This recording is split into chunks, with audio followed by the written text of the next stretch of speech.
The first thing you noticed was the air, crisp, salty, and carrying the faint, sweet scent of something wild.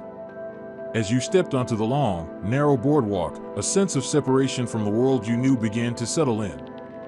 The boardwalk, a dark line against the pale, windswept terrain, led you away from the access road and toward a pair of equally dark, boxy structures. They were so unassuming, almost stark, that they seemed less like houses and more like modern sculptures placed thoughtfully among the low-lying shrubs and lichen-covered rocks. The path ascended gently, each step taking you higher into the rustling canopy of trees, and with each footfall, the stresses of the city and the long drive felt a little further away.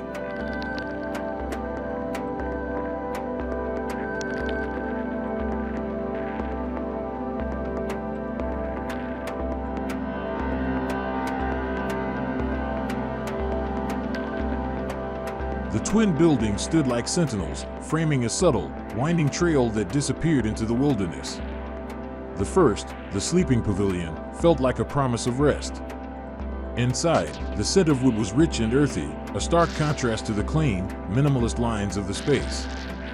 Rough-hewn hemlock, sourced from a nearby sawmill, gave the walls a raw, honest beauty, while black metal conduits snaked along the ceiling and walls, an industrial touch that somehow felt perfectly at home.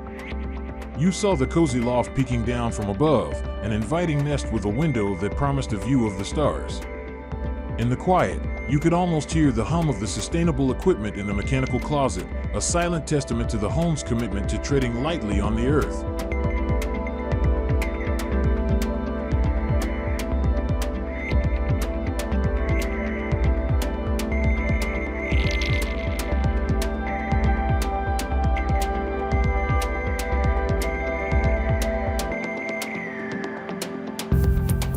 Moving on to the second volume, The Living Pavilion, the experience shifted from rest to nourishment. Here, the white oak kitchenette was a quiet, functional space, leading into the main living area.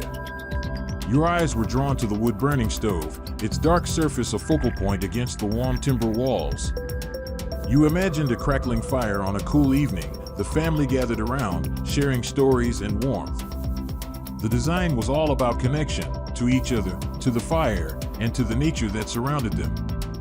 Just like its twin, a sleeping loft was tucked above, another cozy spot with a view, and you knew that every window was strategically placed to capture the sun's warmth and the ocean's breeze.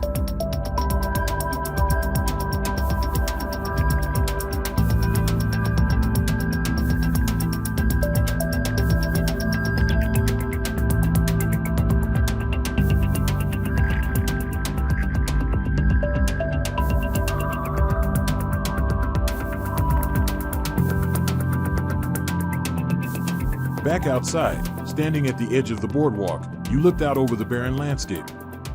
This was Lambkill Ridge, named for the tough, beautiful plant that thrived here. The name seemed to perfectly capture the spirit of the place and the family who had made it their own. It was a home designed not just to be lived in, but to be a part of its environment, hoisted up to let the ground breathe, built to be self-sufficient, and crafted with a profound respect for the land.